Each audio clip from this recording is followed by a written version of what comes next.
told strategy. On your screen now should be a chart talking about the great plan of redemption. In this chart, you will see some numbers across the bottom of the screen: 1,000, 2,000, 3,000, 4,000, 5,000, 6,000. Then you see a line, and then you see 7,000. That's the great plan of redemption. I'm going to read now what is there. This is taken from Adventist Home, page 539. It says here, the great plan of redemption results in fully bringing back the world into God's favor. All that was lost by sin is restored, brothers and sisters. So the plan of redemption consists of us bringing us back and restoring us. Not only man, but the earth is redeemed to be the eternal abode of the obedient. For 6,000 years, Satan has struggled to maintain possession of the earth. Now God's original purpose in its creation is accomplished. The saints of the Most High shall take the kingdom and possess the kingdom forever. Throughout the writings, Ellen G. White constantly makes reference to this 6,000-year period. Brothers and sisters, you and I are living at the very end of 6,000 years. Now, we hadn't got to 6,000 years. 2,000 did not take us to 6,000 years. Ursh's chronology we did not get to 6,000 years in 1996. Ursh's chronology was off. Because, brothers and sisters, Jesus will be here at the end of 6,000 years because we will keep the Sabbath in heaven. And in order for God to finish this thing in 7,000 years, he has to come in 6,000 years, brothers and sisters. Let me continue. So we are literally living at the very end of time, as Elder Cruz said here. He says, because we live literally in the final stages of this tremendous drawn-out drama, we become grandstand spectators of Satan's total strategy. Right now, he is pulling together all the lines of influence which he has manipulated to weaken the commandment keepers. We see a converging of many circumstances which could not be understood until now because they appeared only as distressing side issues.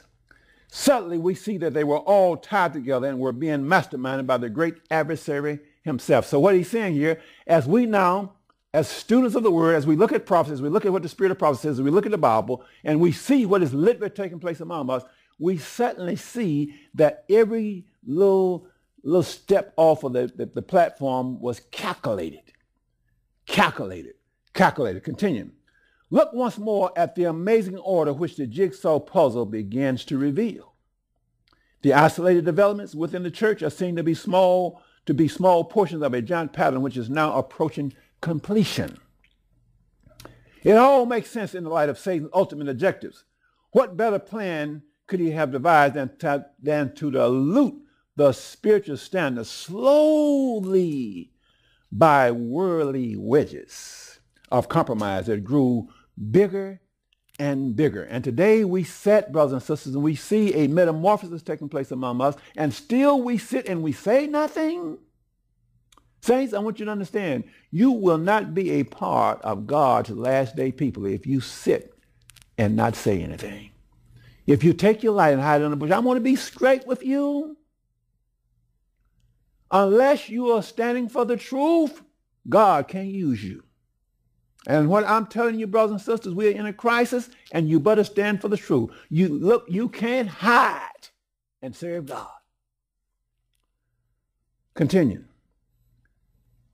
It all makes sense in the light of Satan's ultimate objectives. What better plan could he have devised than to dilute the spiritual standard slowly by worldly wedges of compromise that grew bigger and bigger? At the same time, Satan exploited the fears of many against fanaticism and legalism, causing a radical swing toward grace only. Grace only. The finished work of the cross and a downplay of sanctification. Some ministers were caught up in the trend and were conditioned to accept new members for baptism without the fruits of full obedience. Now I'm going to read something to you. I'm going to go to Testimonies, volume 5, page 172. I told you to get your books. We are studying it. I'm not preaching. We are studying it. It's time for us, brothers and sisters, to study the Word of God. Testimonies, volume 5, page 172. Now you see, I have so read this book to volume 1, page 172 is completely torn out. Let me read what it says here. Look what the prophet says. The accession of members who have not been renewed in heart and reformed in life is a source of weakness to the church. This fact is often ignored. Some ministers and churches are so desirous of securing an increase in numbers that they do not bear faithful testimony against unchristian habits and practices.